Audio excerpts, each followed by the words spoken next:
Hola, ¿qué tal? Buenas tardes, somos el equipo número 4 y mi equipo está conformado por Michelle, Polet, Elisa y pues por mí, Dani, y nuestro tema es... el malestar en la cultura de Freud. Bueno, pues de este tema, en realidad este libro se iba a llamar La infelicidad de la cultura, pero a la mera hora dijo no, mejor malestar de la cultura. Y le pusimos el malestar de la cultura y fue publicado en el año de 1930 por Sigmund Freud, obviamente. Y pues este tema, su tema central era el irremediable antagonismo entre las exigencias pulsionales y las restricciones impuestas por la cultura. Términos cristianos, era todas las contradicciones que venían ante las reglas morales y sociales que que exigían las culturas. Y esto era más que nada por el sentimiento de culpa. Era su principal y primordial pensamiento, el sentimiento de culpa. ¿A qué se refería el sentimiento de culpa? Que en cuanto tú cometieras algo inmoral, eso te iba a retraer muchas cosas en tu mente que pudieran decirte el remordimiento de conciencia, como nosotros lo llamamos. Los seres humanos suelen aplicar falsos raseros, o sea, criterios como poder, éxito, riqueza, que es lo que pretenden para sí y que admiran de otros, menospreciando los verdaderos valores de vida. Freud, en su opúsculo El porvenir de una ilusión, trata la religión como una ilusión. La fuente de la religiosidad es un sentimiento particular, una sensación de eternidad, un hecho puramente subjetivo que te hace llamar religioso, aun cuando desautorizas toda fe e ilusión. A esto, Romain Rolland le llama sentimiento oceánico, o sea, sin límites y sin barreras. Freud determina este sentimiento como un sentimiento de atadura indisoluble, de copertenencia con el todo del mundo exterior. Los humanos normalmente no tenemos más certeza que el sentimiento de nuestro sí mismo, de nuestro yo propio. El yo aparece como autónomo, unitario, deslindado de todo lo otro. Continúa hacia adentro sin frontera, sirviendo de fachada para el ello, pero hacia afuera afirma fronteras claras y netas. Solo no es así en un estado extraordinario. Como lo es el enamoramiento, en el cual se desvanecen los límites del yo con el objeto. Yo y tú son uno solo.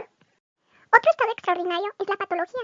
Los límites del yo no están fijos y están expuestos a perturbaciones.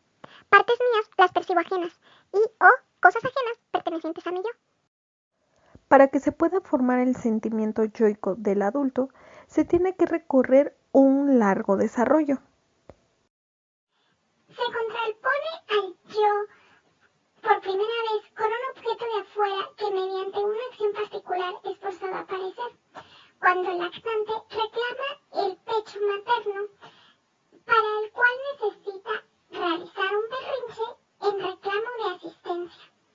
Esto provoca la impulsión a desasir, que hace reconocer un afuera que proporciona sensaciones de dolor y displacer, a las cuales el principio del placer ordena cancelar y evitar. Con esto nace la tendencia a segregar del yo todo displacer, arrojarlo afuera y formar un puro yo placer. Al distinguir entre lo interno, que es yo, y lo externo, el mundo exterior, se comienza a instaurar el principio de realidad, que sirve para defenderse de las sensaciones displacenteras. El yo contiene todo, más tarde segrega de sí un mundo exterior.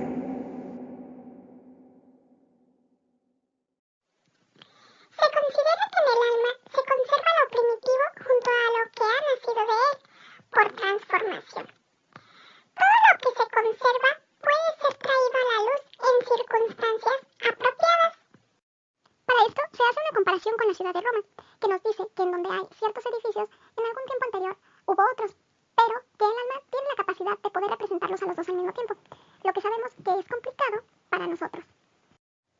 En muchos seres humanos existe un sentimiento oceánico y es considerado como la fuente de las necesidades religiosas. Un sentimiento solo puede ser fuente de energía si él mismo constituye la expresión de una intensa necesidad. Las necesidades religiosas derivan del desvaliamiento infantil y de la añoranza del padre que aquel despierta y se conserva por la angustia del destino. El ser uno con el todo se presenta como camino para desconocer el peligro que el yo discierne, amenazándole desde el mundo exterior. En las prácticas yogas, uno se puede despertar en sí nuevas sensaciones y emociones de universalidad, concebidas como regresiones a estados arcaicos de la vida anémica. El hombre entiende por su religión el sistema de doctrinas y promesas que por un lado le esclarece con envidiable exhaustividad los enigmas de este mundo, y por otro le asegura que una cuidadosa providencia vela por su vida y resarciará todas las frustraciones padecidas en el más acá. Esto siempre representado por un padre de grandiosa envergadura. Quien posee ciencia y arte tiene también religión, y quien no posee aquellas dos, pues que tenga religión. Esta frase se refiere a que las personas que se dedican a las ciencias y que se dedican a la arte también son creyentes de una religión, pero aquellas que no se dedican ni a la ciencia ni a la arte solamente son creyentes y tienen sus dogmas muy establecidos. Creen mucho los dogmas que la religión les establece. Nuestro tema principal se basa entre la rivalidad que existe entre cumplir las exigencias pulsionales y los límites que nos imponen las normas culturales. Esto nos provoca una vida pues pesada y el ser humano lo que hace es establecer ciertos tipos de calmantes. Hay de 3 tipos. El primero son las poderosas distracciones, que estas, como su nombre nos dice, nos distraen de la miseria que se nos provoca a partir de las normas. En segundo lugar tenemos las satisfacciones sustitutivas. Estas nos ayudan a reducir la miseria que sentimos. Y en tercera instancia tenemos las sustancias embriagadoras. Sí, efectivamente. Estas nos ayudan a olvidarnos completamente de nuestra miseria. Una de las preguntas que se ha hecho también es sobre el fin de la vida, pero si resultara que la vida no tiene fin, perdería su valor. Y para esto también hay que resaltar el punto del problema del ser humano, que es su arrogancia. Si por considerarse superior a las demás especies, ya que este se basa solamente en estudiarlas y clasificarlas, incluso a las que no existen actualmente. Pero el punto de esto es que el propósito de la vida de un ser humano se basa en conseguir la dicha, encontrar la felicidad y mantenerla. El hombre, al querer alcanzar la dicha, busca la ausencia del dolor, intenta evitarlo y vivenciar intensos momentos de placer. El principio del placer es el fin de la vida. Bueno, marca el fin de la vida. Y esta es irrealizable. La felicidad corresponde a una satisfacción por las necesidades retenidas. Es un alto grado de éxtasis que solo se puede dar por momentos episódicos, dado a que si el principio del placer perdurara, solo sentiríamos un ligero bienestar. Es normal que el ser humano busque la felicidad, porque experimentamos la desdicha muy fácilmente, dado a que el sufrimiento nos ataca desde el propio cuerpo, desde el mundo exterior y de las relaciones que tenemos con los demás seres humanos. Ante las posibilidades del sufrimiento, los seres humanos suelen atemperar las exigencias a su desdicha a través de ciertas técnicas, pero anteponer el goce a la precaución recibe su castigo. Frase para Facebook. Todo sentimiento es solo la sensación que se da a través de ciertos dispositivos de nuestro organismo. Y si hemos puesto atención a la clase de la maestra Ana, pues vamos a entender eso. El método más eficaz y tosco para poder sentir el influjo es por medio de lo químico. Viene siendo la intoxicación a través de ciertas sustancias. Por influjo me refiero a alterar la manera de pensar.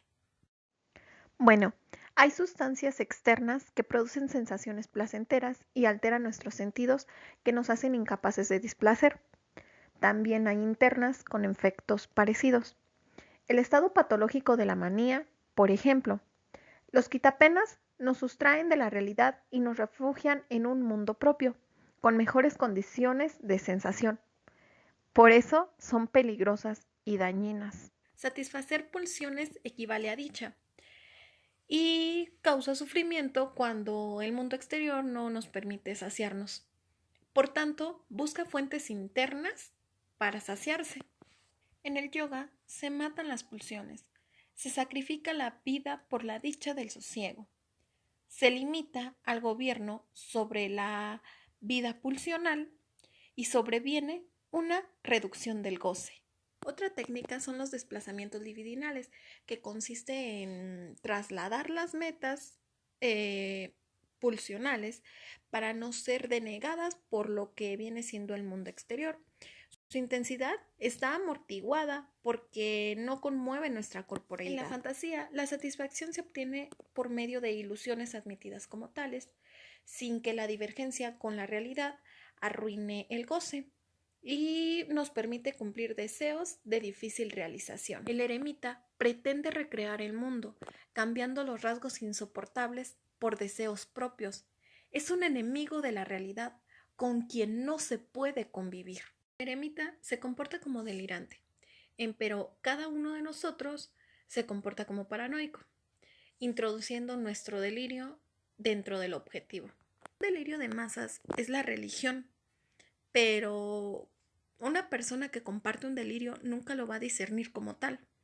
O sea que la religión nunca va a aceptar que es un delirio. El amor es una técnica del arte de vivir. Aspira a independizarnos del destino. Sitúa la satisfacción en procesos anímicos internos. Se aferra al mundo exterior de sus objetos y obtiene la dicha a partir de un sentimiento con ellos. Espera toda satisfacción del hecho de amar y ser amado. El amor sexual nos da la experiencia más intensa de sensación avasalladora y placentera.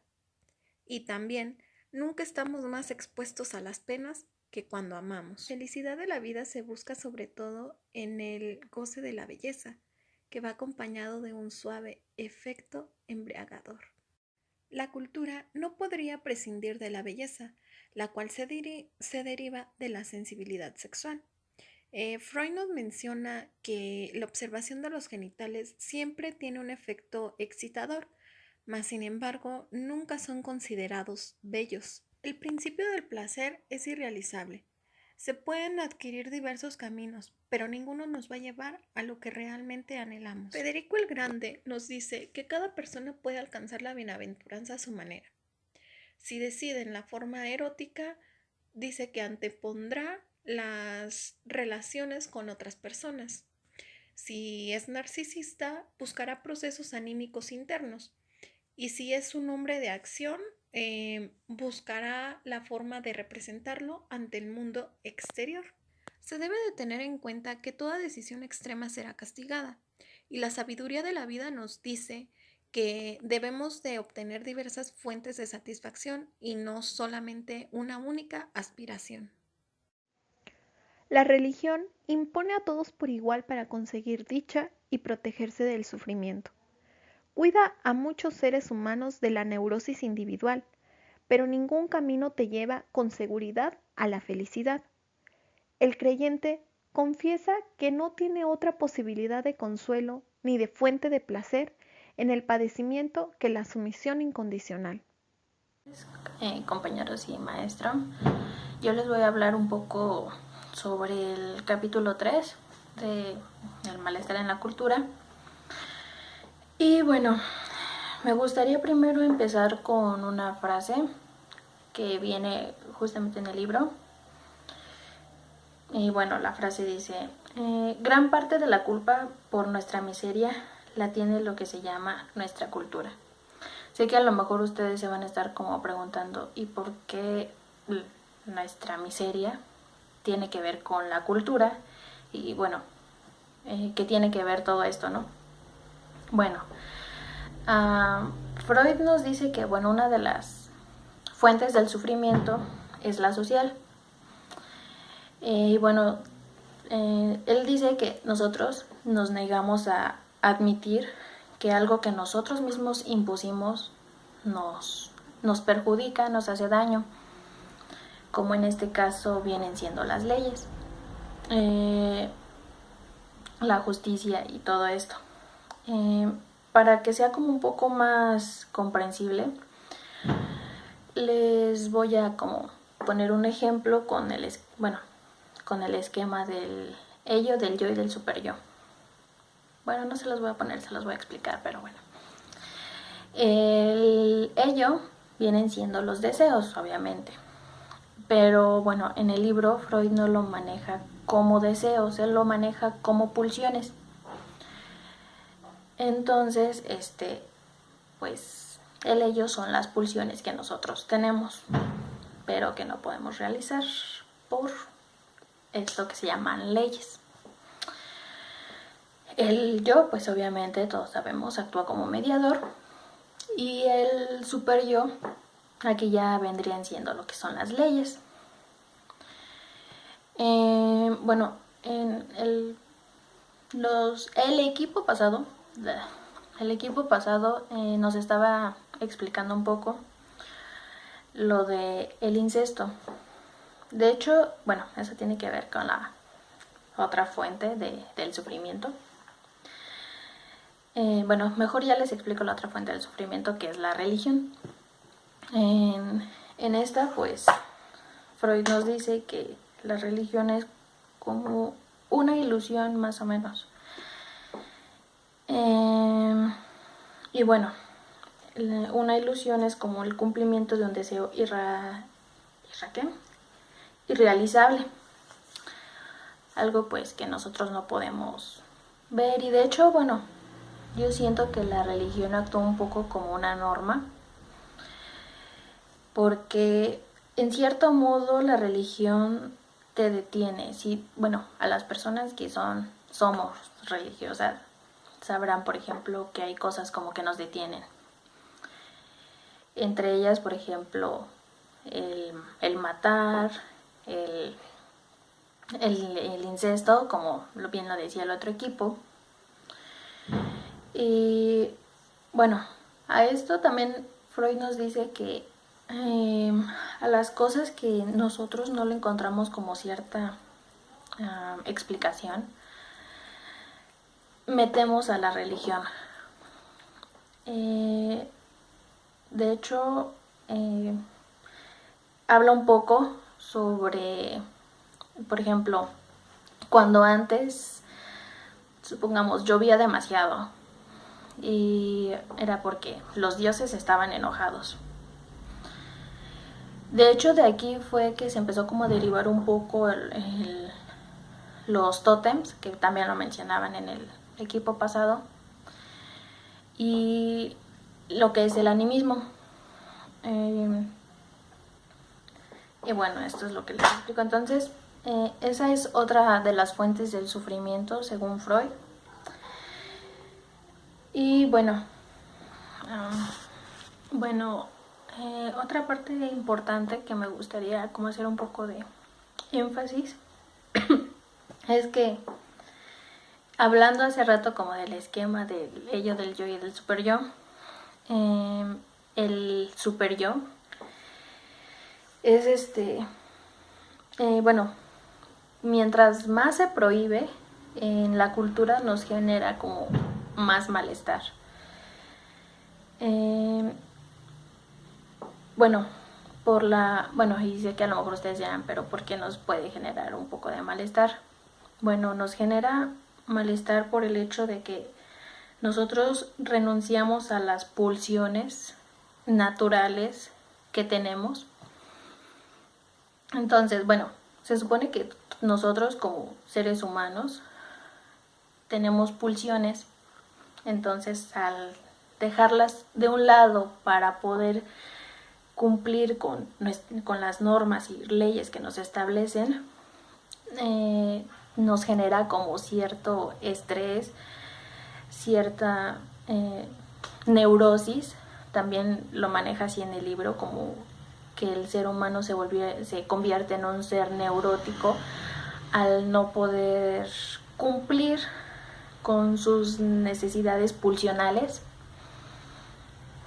Y bueno, la verdad, yo les quiero hacer una pregunta que también la maneja en el libro. Ustedes hágansela, pregúntense ustedes. Iba a hacer ahorita la pregunta, pero mejor se las hago al final del video. Bueno, también hay otra cosa de la cual nos habla, que son como cosas buenas que tenemos en nuestra cultura, como todas aquellas actividades que nos ayudan como a sobrellevar todas estas cosas,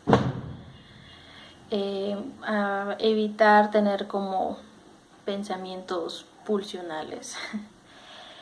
Y bueno, vendría siendo como la escritura, la música, el tocar un instrumento, la literatura, todo este tipo de cosas buenas que son parte de la cultura, pero aún así nos ayudan a nosotros para poder tener como, no tener en cuenta todas estas pulsiones. Y bueno, en sí creo que es como lo más relevante un poco de esta parte del capítulo. También nos habla un poco, pero ya en menos importante, que pues el último rasgo de la cultura pues son los vínculos sociales, que vienen siendo como los vecinos, aquellas personas que te brindan ayuda. También lo maneja como el objeto sexual de otra persona, pues los miembros de una familia o de un estado. También nos hablaba un poco sobre algunas características que tiene la cultura, que viene siendo la limpieza. También, aparte de solo ser como exterior, también es interior. También tenemos nosotros como extendemos la limpieza hasta nosotros. Estos son como unos requisitos en la cultura.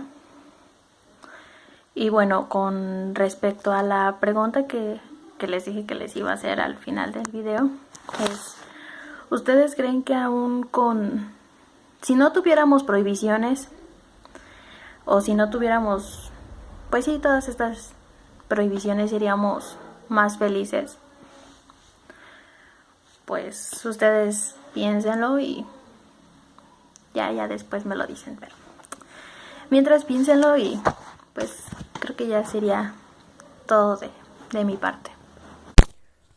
Pues buenas noches, compañeros, yo soy Polet y les vengo a hablar hoy del capítulo 4 del malestar de la cultura según Freud, donde nos explica que el amor como elemento cultural pues forma relaciones entre personas para formar familias, comunidades y estados, donde a través de pues se canalizan la pulsión sexual que va dirigida al sexo opuesto, y pues que en la cultura dirige esta energía o pulsión que está normalmente aceptada como un matrimonio monógamo.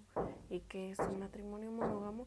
Pues un matrimonio monógamo se refiere a las relaciones afectivas y sexuales entre dos personas que están pues determinadas o son exclusivas por un periodo de cierto indefinido tiempo entre dos personas, como ya se había dicho.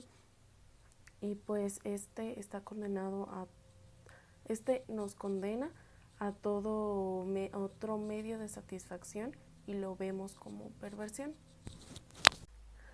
Bueno, pues también Freud nos habla que la fundación de la familia pues se enlaza principalmente con la necesidad de la satisfacción genital. Con esto pues nos habla que anteriormente la excitación estaba vinculada con los estímulos olfatorios, ya que anteriormente se veía que la menstruación provocaba efectos sobre la psique del macho, pero ahora su papel cambió por las excitaciones visuales debido a nuestra postura erecta de la marcha, y ya que pues vuelve más visibles y nos crea una necesidad de protección en nuestros genitales, y pues provoca vergüenza, y a esto pues Freud le llamó, o a esto se le llamó el comienzo del proceso cultural. Bueno, pues también nos habla sobre la impulsión a la limpieza, que pues corresponde al esfuerzo por eliminar los excrementos, ya que pues se ha vuelto desagradable para la percepción sensorial de nosotros, donde esto pues da paso al erotismo anal, que nos dice que sucumbió en la represión orgánica que allanó en un cambio a la cultura. Después pues se pasó a la familia, donde dice Freud que se comenzaron a formar alianzas entre los hermanos, y que estas llegaron a ser más fuertes que el individuo, donde nos comenta también que pues los preceptos del tabú se denominaron como el primer derecho. Después de esto nos habla de que la convivencia entre los seres humanos pues tuvo un fundamento doble, que es la compulsión al trabajo, y el otro es el poder del amor, y que con esto pues el resultado fue que hubo mayor cantidad de humanos en la comunidad, y que posteriormente a esto pues se dio un dominio mayor sobre el mundo exterior. Bueno, pues de aquí Freud pasa a lo que es la definición del amor, donde primeramente nos dice que un amor que no elige una parte de su propio valor, y no todos los seres humanos somos merecedores de amor. Aquí nos da dos definiciones de amor. Una que es el amor sensual, donde nos dice que es el vínculo entre hombre y mujer, que pues fundan una familia a base de las necesidades genitales. Y el otro es el amor de meta inhibida, que nos dice que es el sentimiento entre padres e hijos, entre hermanos dentro de la familia. Con nos dice que el amor sensorial pues da origen a nuevas familias, mientras que el de meta inhibida forma fraternidades y alcanzan una importancia cultural. De aquí nos comenta que el amor se contrapone a los intereses de la cultura, ya que la cultura amenaza al amor con sensibles limitaciones. De aquí pues el afán de la cultura es aglomerar o agrupar a los seres humanos en grandes unidades, y pues la familia también nos dice que aquí la familia no quiere desprenderse del individuo. Entonces aquí entra la sociedad, y la sociedad pues mediante ritos apoya a un joven mediante ritos para desprenderse de la familia. Bueno, pues con esto nos dice que las mujeres comenzaron sus reclamos por amor, y que con esto fundaron la cultura, que pronto pues entraron en oposición con ella, y a la cultura pues se fue convirtiendo en cosa de varones, lo que con fines culturales pues obviamente alejó al varón de la mujer de su vida sexual, y pues por su permanente convivencia entre ellos. Entonces pues esto tendió a ampliar el círculo de convivencia. Bueno, pues de aquí Freud nos dice que el totemismo prohíbe la elección incestuosa de objeto que afecta a hombres y a mujeres. También nos dice que la estructura económica influye sobre la libertad sexual, y que la cultura se comporta respecto a la sexualidad como un pueblo que se ha sometido a otro para esclavizarlo. Bueno, pues por último Freud nos menciona en su capítulo que pues el ser humano es un animal de disposición bisexual, ya que pues el individuo es una fusión de dos mitades simétricas que pues serían el hombre y la mujer. Para esto pues quiere decir que cada ser humano pues muestra nociones, pulsiones, necesidades y propiedades tanto masculinas como femeninas. Y por último, pues nos dice que hay personas que aprecian mucho los intensos olores genitales, ya que pues para unos son despreciables, pero ellos lo utilizan como medio para estimular la sexualidad, y decimos que pues esto sería algo primitivo, ya que como lo habíamos comentado antes, era pues una sensación olfatoria que se usaba antes, pero ahora somos más visuales. Y pues con esto terminaría mi tema. Gracias por su atención. Bueno, pues otra de las cosas que nos menciona en este capítulo es de la elección del objeto del individuo que genitalmente está maduro. Nos dice que es circunscrita o delimitada por el sexo opuesto, y que la mayoría de las satisfacciones extragenitales pues se prohíben como prevenciones.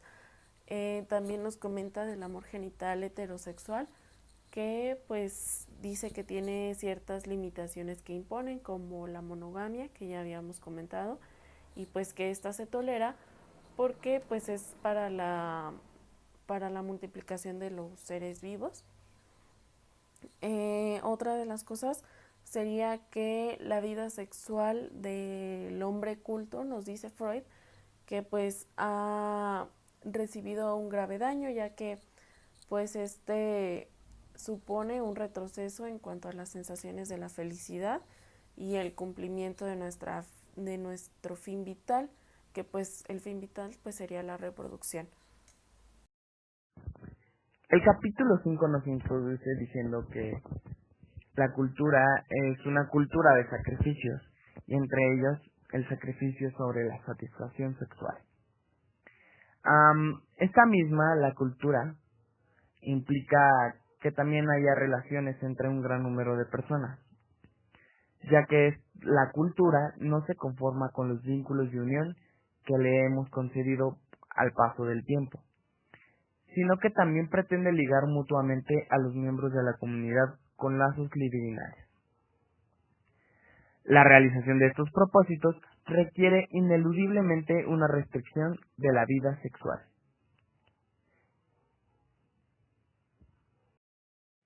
Freud busca la necesidad que impulsó a la cultura a vincular a los individuos de la comunidad bajo lazos amistosos, no satisfechos con los vínculos de unión amorosa entre dos seres. Gracias a esto, él hace una referencia a la frase célebre bíblica que dice: amarás al prójimo como te amas a ti mismo. Freud considera que es una frase bastante absurda, ya que el amor es algo que debe de ser muy preciado, y pues gracias a que es muy preciado tiene que tener mucho trabajo para poder malgastarlo en los demás. Entonces, puede que tú lo malgastes en una persona que no lo merece. Incluso sería injusto amarlo sin que él te ame a ti. Y gracias a esto, él nos modifica esta frase diciendo: amarás al prójimo como el prójimo te ame a ti. Por su parte, esta misma frase no tuvo nadie que la pudiera cuestionar. Una vez que Freud modifica esta frase, también la justifica diciendo que el ser humano no es una criatura tierna y necesitada de amor, sino que es un individuo entre cuyas disposiciones instintivas incluye una buena porción de agresividad. El prójimo no le representa únicamente un posible colaborador, sino que también es el motivo de tentación para satisfacer sus pulsiones.